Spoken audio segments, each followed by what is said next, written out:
Okay, so let's start with the Hindu Minority and Guardianship Act.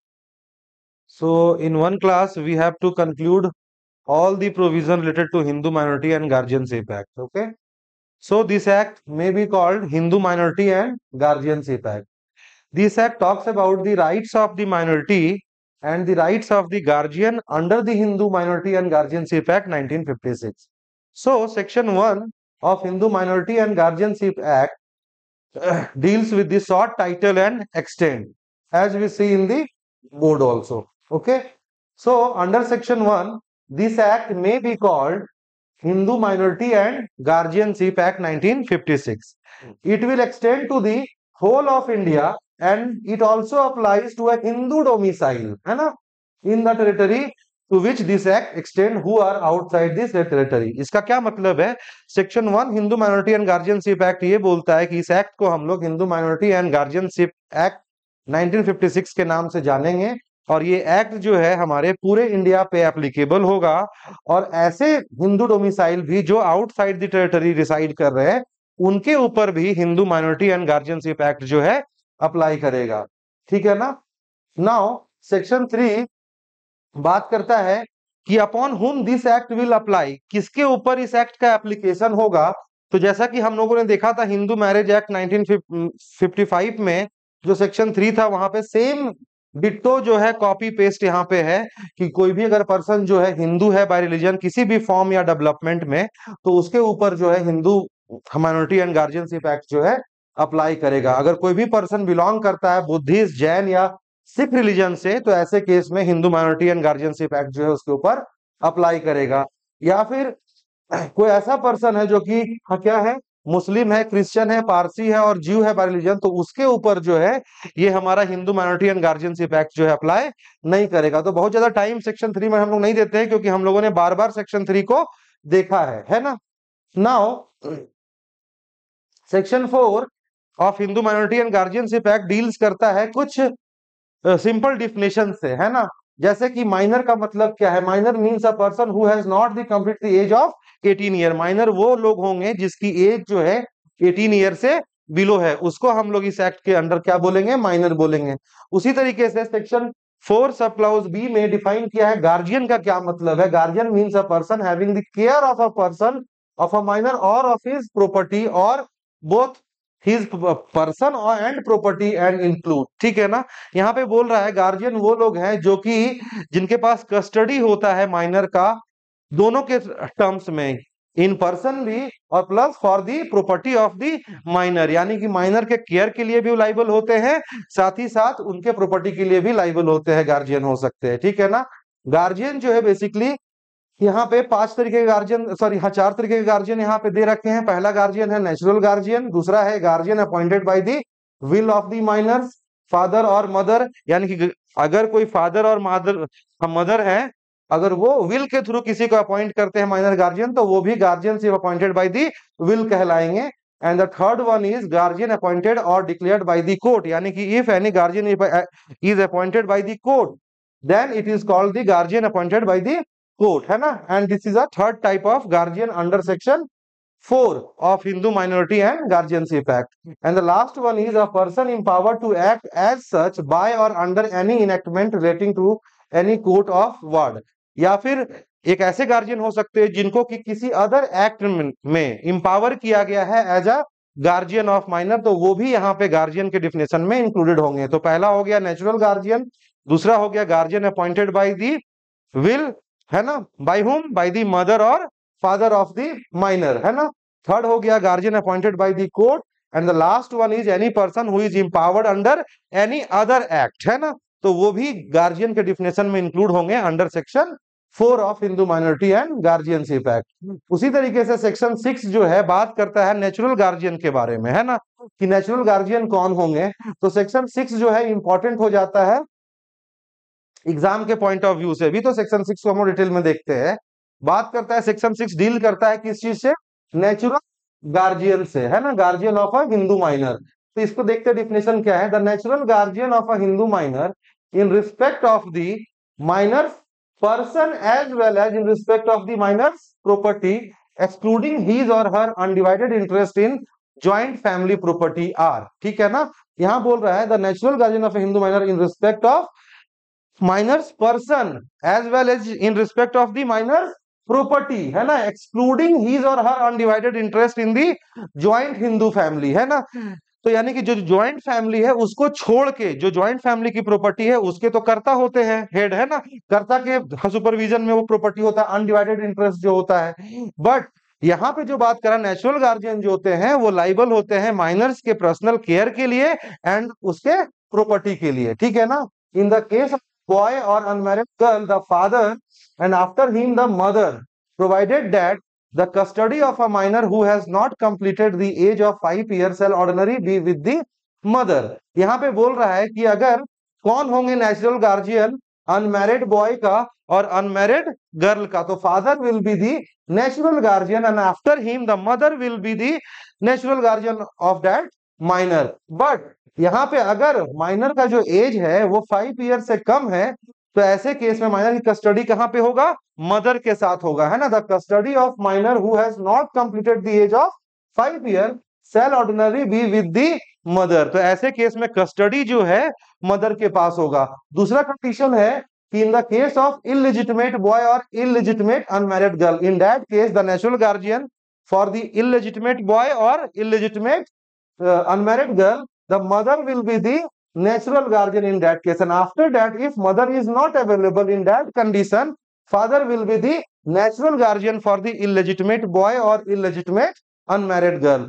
And the third condition is in the case of married girl, who will be the natural guardian in that case, the husband will be the natural guardian for a married girl, है ना। तो ये तीन situation याद रखेंगे जहां पे legitimate unmarried boy या गर्ल है तो ऐसे केस में जो फादर जो होते हैं उसके नेचुरल गार्जियन होते हैं, और अगर इललेजिटिमेट बॉय या गर्ल है, अनमैरिड है, तो ऐसे केस में मदर होती है उनकी natural guardian. After that mother के बाद कौन होते हैं, फादर हो सकते हैं। And the third condition is कि अगर कोई अनमैरिड मैरिड गर्ल है तो ऐसे केस में जो हस्बैंड होंगे उनके, वो उसके नेचुरल गार्जियन ट्रीट किए जाएंगे, है ना। आगे देखते हैं, आगे क्या है, provided that no person shall be entitled to act as the natural guardian of a minor under the provision of this act if he has ceased to be a Hindu और if he has completely and finally renounced the world by becoming a hermit, ठीक है ना। ये दो condition है कि जहां पे कोई भी नेचुरल गार्जियन जो है अब नेचुरल गार्जियन की कैपेसिटी से डिस्क्वालीफाई हो सकता है। पहला कंडीशन क्या है, अगर कोई भी नेचुरल गार्जियन आइदर मदर और या फादर वो क्या हो जाते हैं, सीज हो जाते हैं टू बी अ हिंदू, है ना। अगर वो हिंदू नहीं रहते हैं, वो कन्वर्ट होगा किसी अदर रिलीजन में, इन दैट सिचुएशन मदर या फादर जो है नेचुरल गार्जियन को होल्ड, उसके पोजीशन को होल्ड नहीं कर सकते हैं। दूसरा क्या है, अगर फादर या मदर जो है कंप्लीटली रिनाउंस कर दिए हैं वर्ल्ड को और क्या बन गए हैं, साधु सन्यासी बन गए हैं, तो ऐसे केस में वो जो फादर या मदर जो हैं वो डिस्क्वालिफाइड हो जाएंगे नेचुरल गार्जियन से के पोजीशन से, ठीक है ना। तो इस बात को ध्यान रखना। सेक्शन 6 बात करता है कि नेचुरल गार्जियन कौन हो सकता है, तो उसमें पहला कंडीशन है कि अगर अनमैरिड बॉय या गर्ल है और लेजिटिमेट है तो ऐसे केस में फादर जो होते हैं उसके नेचुरल गार्जियन होते हैं। अगर फादर नहीं है then after mother will be the natural guardian. But under second circumstances जहां पे इलेजिटिमेट बॉय या अनमैरिड गर्ल है तो ऐसे केस में जो है मदर उनकी नेचुरल गार्जियन होती है फर्स्टली। अगर मदर नहीं है तब फादर उसके नेचुरल गार्जियन ट्रीट किए जाते हैं। And the last one is कि in the case of married women, है ना, गर्ल के केस में, ऐसे केस में जो उसके हस्बैंड होते हैं वो नेचुरल गार्जियन होते हैं। इसके लिए दो कंडीशन है कि जहां पे नेचुरल गार्जियन जो है डिस्क्वालीफाई हो जाते हैं।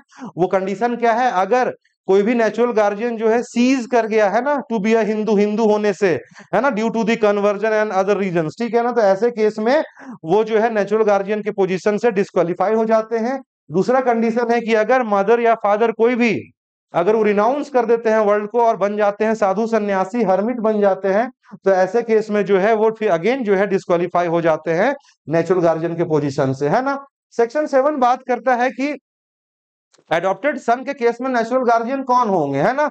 तो section 7 talks about the natural guardianship of adopted son. The natural guardianship of an adopted son who is a minor pass on adoption to the adoptive father and after him the adoptive mother. यानी कि जो हमारा adopted सन है उसके natural guardian कौन होंगे? जो adopted father होंगे firstly.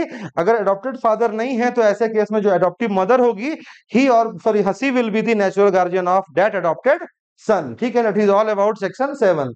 Now section 8 is talking about the power of natural guardian. जैसे कि हम लोगों ने देखा कि सेक्शन 6 में नेचुरल गार्जियन कौन होते हैं इसको बताया, उसी तरीके से सेक्शन 8 में क्या बताया जा रहा है कि पावर क्या होगा नेचुरल गार्जियन का। ठीक है ना, तो इसको 1 बाय 1 देखते हैं, काफी इंपॉर्टेंट सेक्शन है ये। ठीक है, तो now section 8 sub clause 1, the natural guardian of a Hindu minor has power subject to the provision of this section to do all acts which are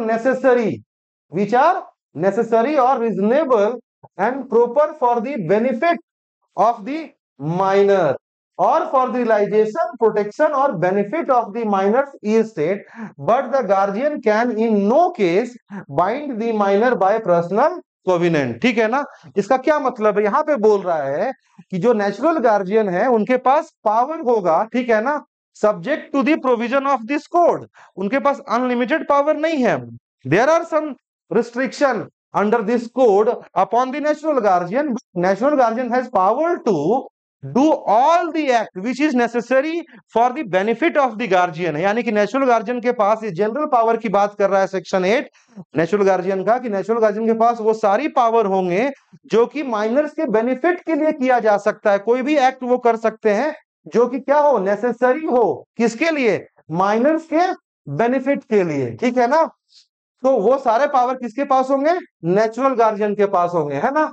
and for the benefit of the minor of the realisation, protection and benefit of the minors state. ठीक है ना, but the guardian can in no case bind the minor by a personal covenant. ठीक है ना, उनके पास सारा act तो वो कर सकता है natural guardian for the benefit of the minor, but वो पर्सनल लाइबिलिटी से बाउंड नहीं कर सकता है, किसको? माइनर को। ठीक है ना, इस बात को ध्यान देना। सेक्शन 8 में जो है डील्स करता है natural sorry general power of the natural guardian से, जिसमें कि ये बात बताया जा रहा है कि नेचुरल गार्जियन के पास वो सारा एक्ट करने का पावर है जो कि बेनिफिशियल हो फॉर दी सॉरी क्या बोलेंगे उसको, हाँ, बेनिफिट या एडवांटेज प्रोवाइड करता हो माइनर को, वो सारा एक्ट कर सकता है नेचुरल गार्जियन। ठीक है ना, now sub clause 2 of section 8, the natural guardian shall not without the previous permission of the court.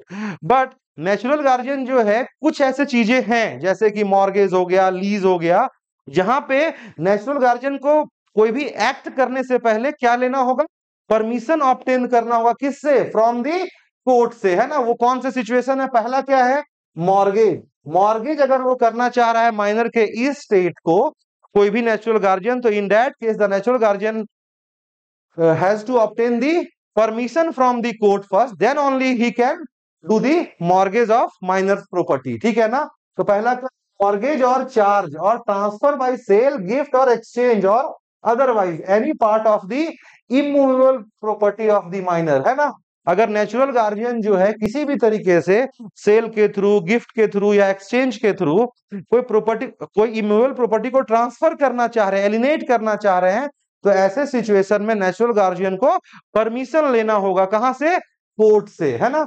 दूसरा कंडीशन है कि अगर नेचुरल गार्जियन माइनर्स के ई स्टेट को, माइनर्स के प्रॉपर्टी को क्या करना चाह रहे हैं? लीज करना चाह रहे हैं, तो ऐसे केस में भी कोर्ट का परमिशन रिक्वायर्ड होता है। ठीक है ना, बट इसको डिटेल में देखते हैं सेक्शन 8 का, जो हमारा बी है सब क्लॉज 2 का, है ना।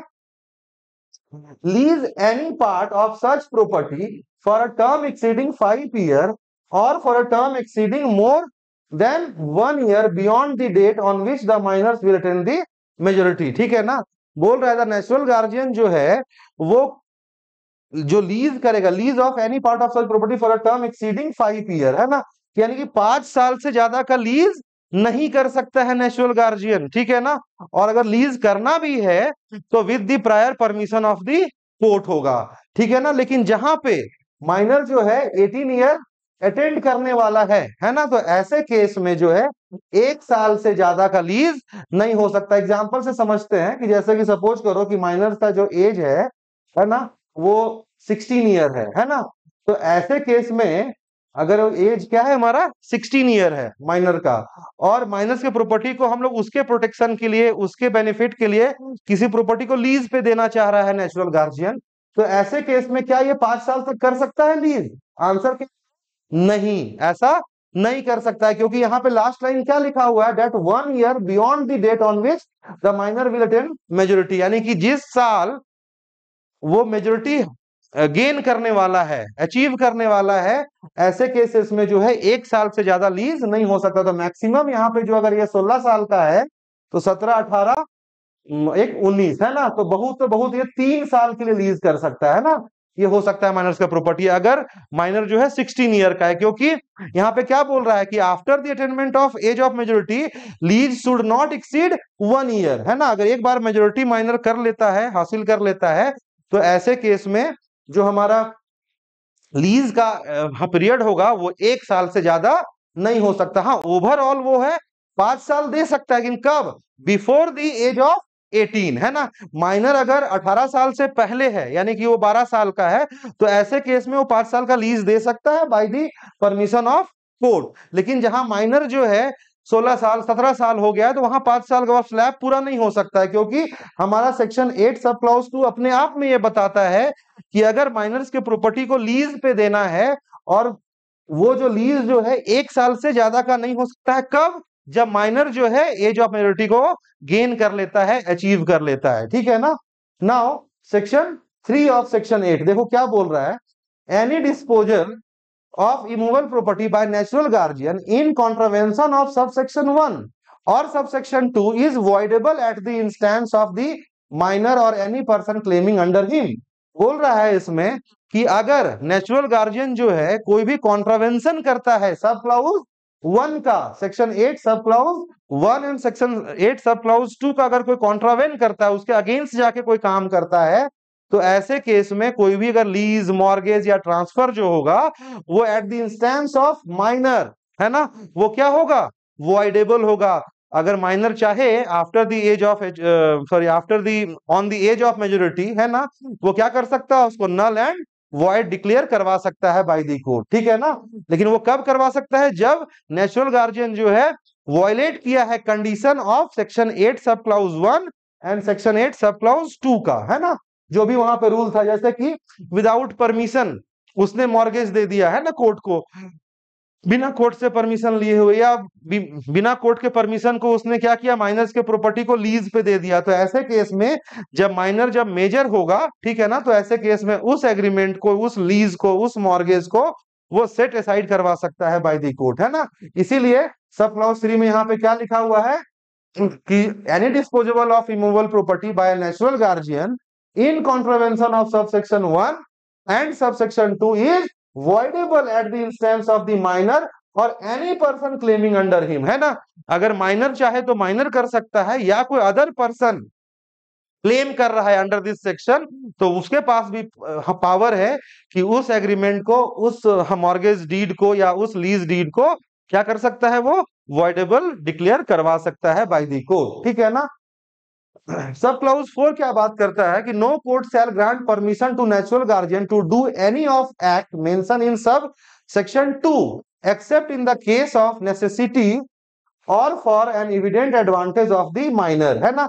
जैसा कि हमने देखा था सेक्शन 8 सब क्लाउज 2 में एक वहां पर रिक्वायरमेंट था कि नेचुरल गार्जियन जो है कुछ एक्ट करने के लिए उसको रिक्वायरमेंट क्या था? कोर्ट का परमिशन का रिक्वायरमेंट था, ठीक है ना। तो सेक्शन सब क्लाउज 4 सॉरी सेक्शन 8 सब क्लाउज 4 क्या बोल रहा है कि कोर्ट जो है परमिशन उसको तभी देगी जब कोर्ट को लगेगा कि नहीं वो नेसेसिटी है, ठीक है ना, या फिर वो कहीं ना कहीं बेनिफिट पहुंचाएगा किसको? माइनर के लिए, है ना। माइनर के बेनिफिट के लिए हो, उसके नेसेसिटी के लिए हो, ऐसे केस में ही कोर्ट जो है उसको परमिशन देगी माइनर्स के प्रॉपर्टी को मॉर्गेज करने के लिए या माइनर्स के प्रॉपर्टी को लीज करने के लिए। समझ में आ रहा है गरिमा? कोई दिक्कत है? यहां तक समझ में आया गरिमा? गरिमा जी,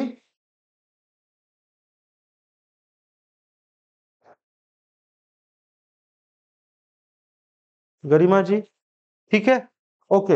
अब देखो सेक्शन 8 सब क्लाउज 5 एंड 6 सिंपली ये बात करता है कि जो भी जैसे परमिशन लेने का जो प्रोसीजर होगा, एप्लीकेशन जो हम फाइल करेंगे to get the permission from the court, वो according to guardians and ward act 1890 के अकॉर्डिंग होगा। इससे ज्यादा इसमें और कुछ नहीं है। प्रोसीजर की बात किया है ना कि यहाँ पे जो सेक्शन 29 है गार्जियनशिप एंड वार्ड एक्ट का, वो सेम बात करता है हिंदू मैरिज एक्ट के सेक्शन 8 से। ठीक है ना, एक बार थोड़ा सा रीड कर दे रहे हैं आपके लिए कि 100 ये बस सिंपली जो है प्रोसीजर प्रोवाइड करता है।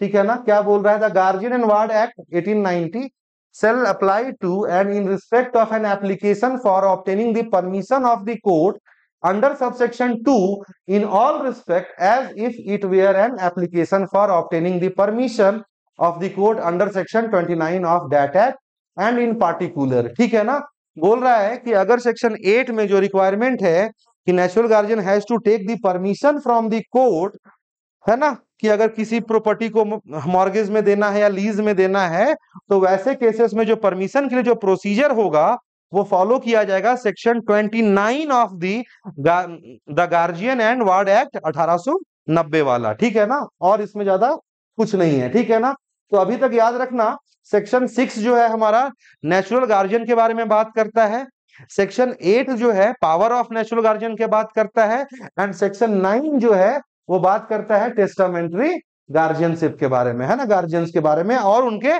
पावर के बारे में। तो अगेन ये इंपॉर्टेंट हो जाता है एग्जाम के पॉइंट ऑफ व्यू से भी। सेक्शन 6 आपके लिए इंपॉर्टेंट है, सेक्शन 8 आपके लिए इंपॉर्टेंट है, एंड सेक्शन 9 आपके लिए इंपॉर्टेंट है। क्या है टेस्टामेंट्री गार्जियन, है ना, ये इसको हम लोग देखते हैं। टेस्टामेंट्री गार्जियन कौन होते हैं? जो कि अपॉइंटेड बाय दी फादर और मदर ऑफ द माइनर होते हैं अंडर अ विल। ठीक है ना, अगर कोई भी मदर, नेचुरल जो मदर हैं या फादर हैं, वो किसी माइनर के टेक केयर के लिए, है ना, या उनके प्रॉपर्टी का प्रोटेक्शन के लिए किसी को अपॉइंट करती है एज अ गार्जियन, तो उसको हम लोग बोलते हैं टेस्टामेंट्री गार्जियन। जैसा कि हम लोगों ने सेक्शन 4 में भी देखा था टाइप्स ऑफ गार्जियन के अंडर, वहां पे क्या था? नेचुरल गार्जियन था, guardian appointed by the will था, एंड तीसरा क्या था? Guardian appointed by the court था, एंड लास्ट वन क्या था? Guardian appointed under any other act, है ना। यही 4 टाइप ऑफ गार्जियन थे। तो अभी तक हम लोगों ने सेक्शन 8 कवर कर लिया, है ना, सेक्शन 6 कवर कर लिया। Now section 9 talks about the testamentary guardian which is appointed by the father और mother of the minor itself. ठीक है ना, उन्हीं के द्वारा अपॉइंट किया गया है टेस्टामेंट्री गार्जियन। ठीक है ना, उनके क्या पावर हो सकते हैं वो भी यहीं पे सेक्शन 9 में डील किया गया है ना। लेट्स रीड सिंपली, क्या बोल रहा है?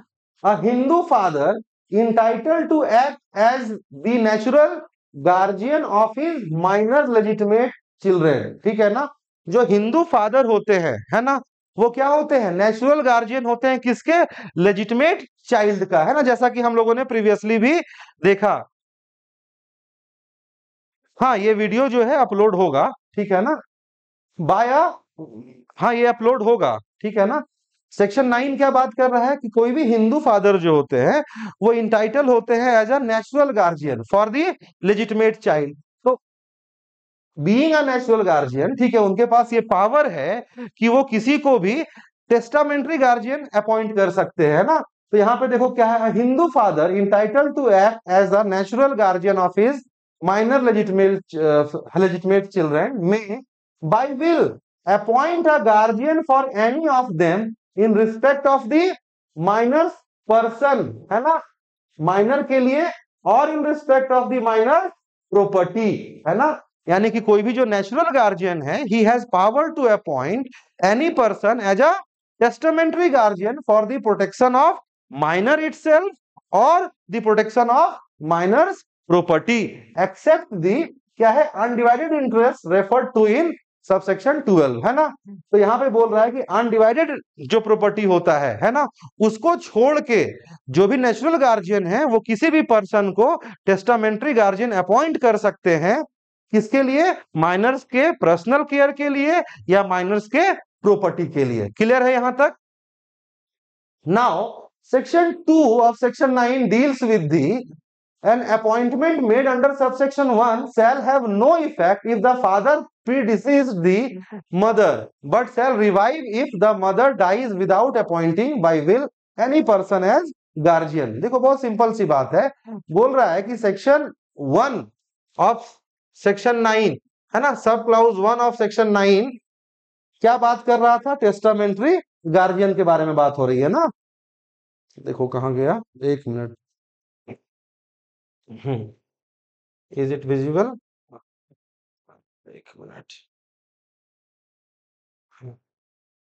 आई थिंक दिख रहा होगा है ना, ठीक है।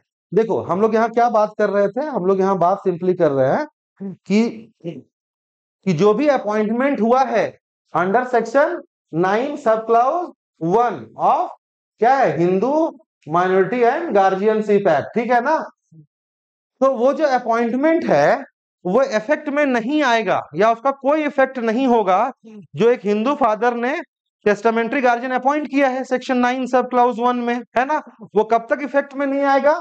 वो यहाँ पे क्या बोल रहा है, an appointment made under sub section 1 shall have no effect if the father predeceases the mother.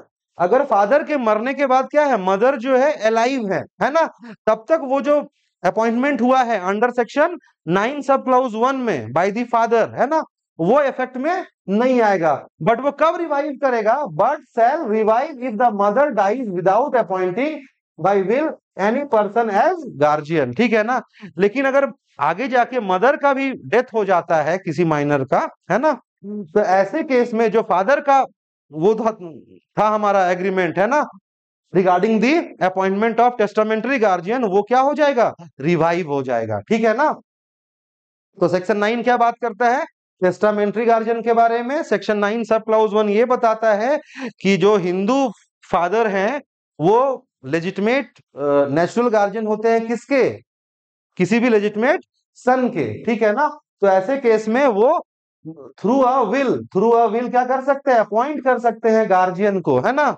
लेकिन ये क्या बोल रहा है, सब सेक्शन 2 ये बोल रहा है कि जो भी अपॉइंटमेंट हुआ है under sub section 1 of section 9 it will not take into effect जब तक कि उनकी मदर का डेथ नहीं हो जाता, और अगर मदर जो है विदाउट अपॉइंटिंग एनी गार्जियन, है ना, बाय विल, अगर वो अपॉइंट नहीं करती है तो ऐसे केस में जो है ये जो हमारा टेस्टामेंट्री गार्जियन वाला जो प्रोविजन है वो अप्लाई नहीं करेगा, ठीक है ना। नाउ थर्ड क्या है, a Hindu widow entitled to act as a natural guardian of her minor legitimate children, ठीक है ना। बोल रहा है कि अगर कोई इलेजिटिमेट चिल्ड्रेन है तो उसके नेचुरल गार्जियन कौन हो जाएंगी, विडो, यानी कि उसकी जो मम्मा थी, है ना। And a Hindu mother entitled to act as a natural guardian of her minor illegitimate children by reason of the fact that the father has become this entitled to act as such may by will appoint guardian for any of them in respect of minor's person or in respect of minor property other than the undivided interest in the property, ठीक है ना, और in respect of both। यहाँ पे बोल रहा है कि अगर कोई विडो है तो वो भी इंटाइटल्ड होती है कि वो थ्रू अ विल किसी को भी गार्जियन अपॉइंट कर सकती है फॉर द इलेजिटिमेट चाइल्ड, ठीक है ना। नाउ सेक्शन 4 जो बात करता है, Hindu mother entitled to act as a natural guardian of her minor illegitimate children may by will appoint a guardian for any of them in respect of minor's person और in respect of miners property और in respect for both, ठीक है ना। बोल रहा है कोई भी हिंदू मदर जो है वो इंटाइटल है एक्ट करने के लिए, कैसा, नेचुरल गार्जियन, किसके लिए, हर नेचुरल इलेजिटिमेट, है ना, क्या है, हर माइनर इलेजिटिमेट चिल्ड्रन के लिए, ठीक है ना। तो उनके पास भी ये पावर है कि थ्रू अ विल क्या कर सकती है, वो अपॉइंट कर सकती है गार्जियन, ठीक है ना, इन रिस्पेक्ट ऑफ द माइनर के पर्सन के लिए या माइनर्स के प्रॉपर्टी के लिए या दोनों के लिए। लास्ट क्लाउज बात करता है the guardian so appointed by will has the right to act as a minor's guardian after the death of the miners father और मदर। यानी कि कोई भी अपॉइंटमेंट हुआ है under section 9 of the Hindu minority and guardianship act, वो apply कब होगा, after the death of the father और मदर, है ना। जब फादर और मदर माइनर के नहीं होंगे तभी वो टेस्टामेंट्री गार्जियन जो है वो एक्ट करेगा एज अ गार्जियन की तरह, as the case may be, and to exercise all the rights of natural guardian under this act as to extend and subject to such restriction if any as specified in this act in the will. ठीक है, और बोल रहा है कि जो भी testamentary guardian है उसके पास सारा पावर होगा सारी तरीके से एक्ट करने का, जो भी बेनिफिट के लिए हो माइनर के लिए, और कुछ रिस्ट्रिक्शन भी होंगे जो कि इस एक्ट में दिए गए हैं या उस पार्टिकुलर विल में ही एट द जब वो विल फ्रेम हो रहा था उसी समय पुट ऑन कर दिया गया था बाय दी नेचुरल गार्जियन। तो वो जो भी रिस्ट्रिक्शंस होंगे विल में, तो वो रिस्ट्रिक्शन एज इट इज रहेंगे। नेचुरल गार्जियन उस रिस्ट्रिक्शन के बियॉन्ड जाके कोई काम नहीं कर सकता है ना।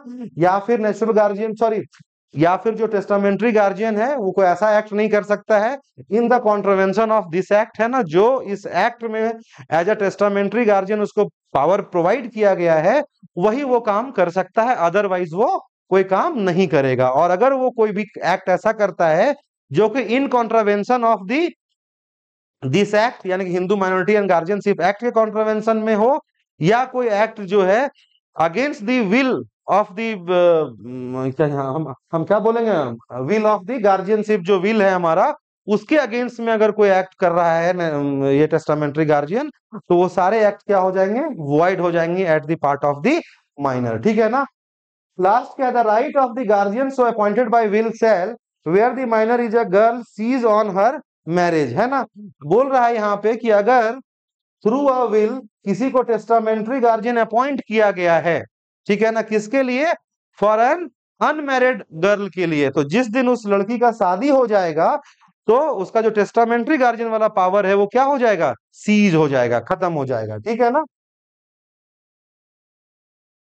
नाउ सेक्शन 10, सेक्शन 10 क्या बात करता है, incapacity of minor to act as a guardian of property. ठीक है ना। क्या कोई माइनर किसी के लिए गार्जियन बन सकता है, अपॉइंट किया जा सकता है किसी माइनर को, तो सेक्शन 10 उसका आंसर देता है, a minor shall be incompetent to act as guardian of property of any minor, है ना, कि माइनर जो है किसी दूसरे माइनर्स के प्रॉपर्टी के लिए गार्जियन अपॉइंट नहीं किया जा सकता है, अंडर सेक्शन 10 ये क्लियरली बता दिया गया है। सेक्शन 11 क्या बात करता है, de facto guardian not to deal with minor's property, है ना। जैसे कुछ लोग होते हैं ना कि उनको किसी ने अपॉइंट नहीं किया है ना, थ्रू अ विल या कोर्ट ने उनको अपॉइंट नहीं किया है एज अ गार्जियन, ठीक है ना, but they are de facto guardian according to the fact. ठीक है ना। जैसे कि कभी कभी होता है बच्चा जो है नानी के घर में, नाना के घर में, या अपने मौसे के घर में, मौसी के घर में रहने लग जाता है, और वहां पे कोई इस तरह का अरेंजमेंट नहीं है कि उसके जो नेचुरल गार्जियन है उन्होंने कोई विल मूव ऑन किया था for the appointment as a testamentary guardian, ऐसा कोई अरेंजमेंट नहीं था, है ना, ना ही कोर्ट ने किसी को as a legal guardian appoint किया है। तो ऐसे केस में जहां पे वो रह रहा है, जो उनका टेक केयर कर रहे हैं, वो लोग क्या कंसिडर होते हैं, डी फैक्टो गार्जियन कंसिडर होते हैं। And the provision related to the de facto guardian is given under section 11 of Hindu minority and guardianship. ठीक है। तो यहाँ पे देखो क्या बोलता है, after the commitment of this act no person shall be entitled to dispose of और deal with the property of Hindu minors merely on the ground of his or her being the de facto guardian of the minor। बोल रहा है इस act के आने के बाद, कौन से एक्ट के आने के बाद, Hindu minority and guardianship act के आने के बाद अगर कोई डी फैक्टो गार्जियन है तो वो किसी भी तरीके से माइनर्स के प्रॉपर्टी को डिस्पोज ऑफ या किसी भी तरीके से डील नहीं कर सकते हैं, है ना।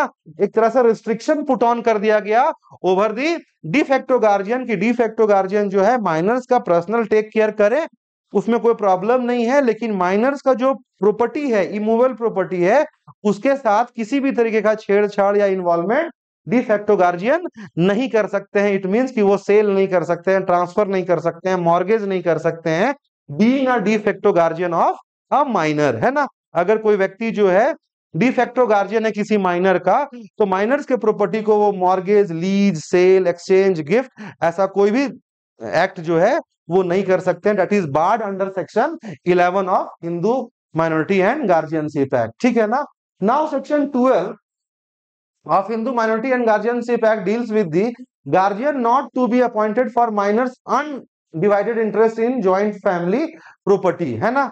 बोल रहा है कि where a minor has an undivided interest in a joint family, अगर जहां पे माइनर का जो है अनडिवाइडेड इंटरेस्ट है, कहां पे, किसी भी ज्वाइंट फैमिली प्रॉपर्टी में, and the property is under the management of an adult member of the family, no guardian shall be appointed for the minor in respect of such undivided interest. ठीक है ना, तो अगर कोई joint property है उसमें minor का भी जो है कुछ इंटरेस्ट है, और अभी वो प्रॉपर्टी क्या है, अनडिवाइडेड है, क्योंकि वो या तो कर्ता के कंट्रोल में है या कोई ऐसा पर्सन है जो कि एडल्ट मेंबर है उस फैमिली का, है ना, तो उसके कंट्रोल में है, तो वो जो अनडिवाइडेड इंटरेस्ट है किसी भी ज्वाइंट फैमिली में माइनर का, उसके रिस्पेक्ट में किसी भी तरह का गार्जियन का अपॉइंटमेंट नहीं किया जा सकता है। ठीक है ना, बाय द नेचुरल गार्जियन और bye the court also, court भी इस रिस्पेक्ट में कोई गार्जियन अपॉइंट नहीं करेगी, या नेचुरल गार्जियन भी अनडिवाइडेड प्रॉपर्टी के टर्म्स में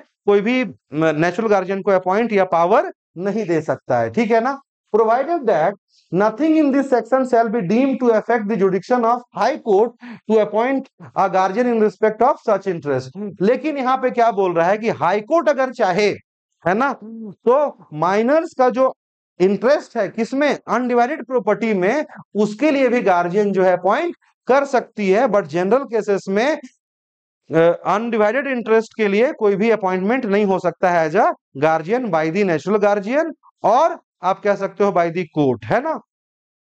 नाउ सेक्शन 13 जो बात करता है कि welfare of the minor to be paramount consideration, यानी कि ये जो पूरा एक्ट ही जो है ना वो किस पे बेस्ड था, माइनर्स के बेनिफिट के लिए, है ना, कि कोई भी ऐसा एक्ट जो माइनर्स के लिए बेनिफिशियल हो वो एक्ट आप करो उनके लिए, है ना। तो यहाँ पे क्या बोल रहा है कि वेलफेयर ऑफ माइनर्स, है ना, कि माइनर्स का जो वेलफेयर होगा वो क्या होगा, पैरामाउंट कंसिडरेशन होगा। ठीक है ना, that is given under section 13 in the appointment of declaration of any person as a guardian of a Hindu minor by a court, the welfare of the minor shall be the paramount consideration। अगर court जो है किसी भी आदमी को, person को appoint कर रही है किसी माइनर का गार्जियन के तौर पे, तो ऐसे केस में कोर्ट अपॉइंटमेंट से पहले क्या देखेगी कि ये जो पर्सन है वो क्या माइनर्स के वेलफेयर के लिए सबसे अच्छा है, क्या ये सबसे अच्छा माइनर्स के राइट्स को, उसके बेनिफिट्स को प्रोटेक्ट करेगा। तो इन सब चीजों के आधार पे ही किसी को गार्जियन अपॉइंट करेगी कोर्ट, है ना। दूसरा क्या है, no person shall be entitled to guardianship by virtue of the provision of this act or of any law relating to guardianship in marriage among Hindu if the court is of opinion that his or her guardianship will not be for the welfare of the minor। ठीक है ना, बोल रहा है कि no person shall be entitled to the guardianship by virtue of the provision of this act, है ना, act or any law relating to guardianship in marriage among Hindu if the court is of opinion that his or her guardianship will not be for the welfare of the minor। यानी कि ऐसा कोई भी person को as a guardian appoint नहीं किया जा सकता है जहां कोर्ट को लगता है कि नहीं ये पर्सन उसका वेलफेयर नहीं डिसाइड कर सकता है बेस्ट। ठीक है ना, तो ऐसे केस में उस पर्सन की appointment as a guardian court भी नहीं कर सकती है। तो ये टोटल जो हमारा सेक्शन 1 से लेके सेक्शन 13 जो है डील्स करता है Hindu minority and guardianship act के प्रोविजन से। एक चीज और ध्यान रखने की बात है, ये जो एक्ट है हमारा हिंदू क्या है, गार्जियनशिप एंड वार्ड एक्ट 1890 वाला जो एक्ट है उसके एडिशन में काम करता है। This is not a sole act relating to the Hindu minority and guardianship act. ये सोल कंक्लूसिव या कंप्लीट कोड नहीं है regarding the Hindu minority and guardianship, है ना। इसके अपार्ट जो हमारा Hindu guardianship and ward act 1890 वाला है उसके साथ में इन एडिशन हम लोग इसको देखते हैं। ठीक है ना, तो गरिमा जी कोई दिक्कत है? तो ये एक्ट आज हम लोग खत्म कर दे रहे हैं। नेक्स्ट क्लास में हम लोग शुरू करेंगे हिंदू एडॉप्शन एक्ट, है ना, 1956 जो है हमारा। चलो, थैंक यू।